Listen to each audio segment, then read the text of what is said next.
What was the hardest moment during the whole Gaza conflict? I mean, in the early days, you must have watched footage or heard things from the attack, and then later probably seen things on the other side, or maybe it was a guest. I've always received death threats. There's countries I can't go to. Countries if I go to, I have significant security. So I've received a lot of threats so audience size helps. So the more clout you have, the more you'll be targeted. Fine, but because of the topics I cover, like if I have a massive audience size, but I talk about U.S. politics, all right, I'll get threats. But it's U.S. politics. I take death threats in the U.S. very different to death threats in Eastern Europe or death threats in the Middle East. So, how many countries have you received death threats in? There's a whole list of countries that if I go to, I do it very discreetly. I very carefully. I never announce when I go there. I don't go there, period. But if I have to go there for any reason, I was invited. I'll just use one as an example. I was invited to go to Ukraine, to the war zone, and me and another politician by a politician from Zelensky's cabinet, and that was a while ago, and I seriously considered it. But then it's just too much attention because I had a lot of Russian people from the Russian side on my stage. Ukraine isn't going to be too happy on this. Isn't there a journalist in Ukraine that was, I think didn't he die in jail recently a few days ago? Yeah. And it's a journalist that was critical of the war. So I ended up not going.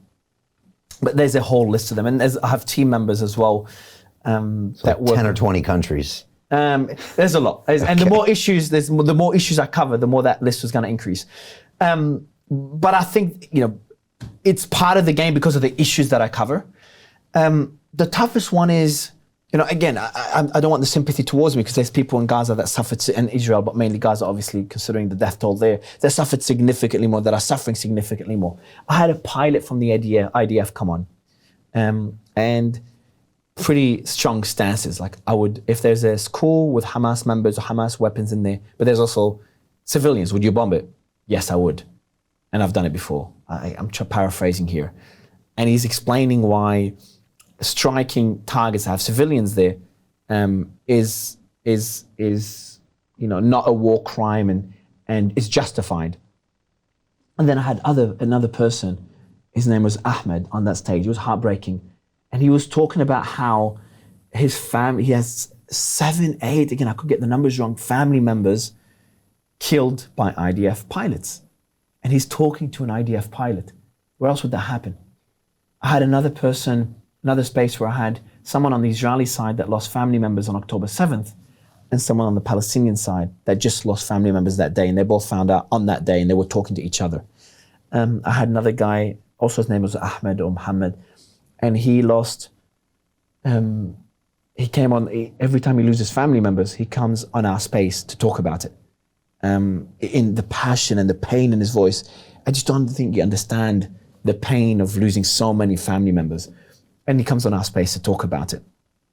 Remember, we have pro-Israelis on there as well, listening to him. And they support the strikes that are happening. And there's a victim of those strikes on stage as well. He kind of gave me an idea. I want to get that journalist, the Al Jazeera journalist that lost his whole family, but then worked the next day. Then he got bombed and he lost his cameraman and he was in hospital. Then he worked the next day. And now, a few days ago, he lost his brother. And he's still working. I want to get him on. It just gave me that idea. But there's these moments that happen on the Ukrainian side. I'll go back to Gaza, but I had fighters on the ground on the Russian side, fighters on the ground on the Ukrainian side, on stage together.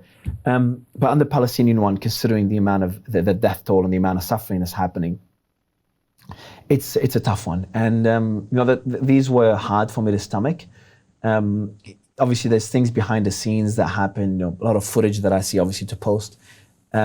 People I talk to that don't want to come on stage. It's sometimes hard to stomach, but I've become almost immune to it now. And a good one would be what's the one I wanted to mention? That was a really hard one to stomach. I forgot it. I was just thinking of it and I kind of blanked out on it. But it was also a really difficult one to listen to and then to bring on stage. But there's been a lot. There's been a lot. The greedy bankers are about to do it again. In 2008, they crashed our financial system and nearly bankrupted the entire global economy. Then they received trillions of dollars in government bailouts. And after, They demanded fat bonuses paid for by you, the taxpayer. It turns out the banks haven't just been screwing the American taxpayers, they're also screwing over their investors. Turns out the banking industry is the worst place you could put your money, despite enormous taxpayer bailouts. Now the bankers are back to take away your financial freedom. They lie and tell you that cryptocurrency isn't safe. They try to make it illegal for you to choose how to invest your hard-earned money. They lie and say cryptocurrency is used by money launderers and criminals. But look at the record. It's the banks themselves that launder hundreds of billions of dollars every year to the biggest criminal operations in the world. Leaked documents have revealed how some UK banks have helped criminals, money launderers and Russians under sanctions. American authorities discovered that the Sinaloa cartel moved $881 million through HSBC accounts as bank officials turned a blind eye to the illegality. The bankers lie and say cryptocurrency is not a real investment. Meanwhile, the smartest CEOs in the world are buying billions and billions of it. The truth is that banks lie about cryptocurrency because it makes them scared. The banks take $9 trillion per year of your hard-earned money, and they are worried that they will finally be exposed. They're scared because crypto means they can no longer control your money, which means they can no longer control you. They are scared because you might actually understand your money and intelligently decide what to do with it. Now is the time for us to come together, fight back, and take control. It's time to educate ourselves, our families, and our communities. Because financial education means financial freedom. We know that cryptocurrencies will help us build the new decentralized financial system of the future. A banking system that is of the people, by the people, and for the people. A banking system where access to finance is a fundamental human right. A banking system that is free and fair and welcomes all humans on this earth. The DeFi revolution is happening. We, the people, can no longer be fooled. We choose to take control of our finances. We choose to take control of our freedom. We choose to take control of our future.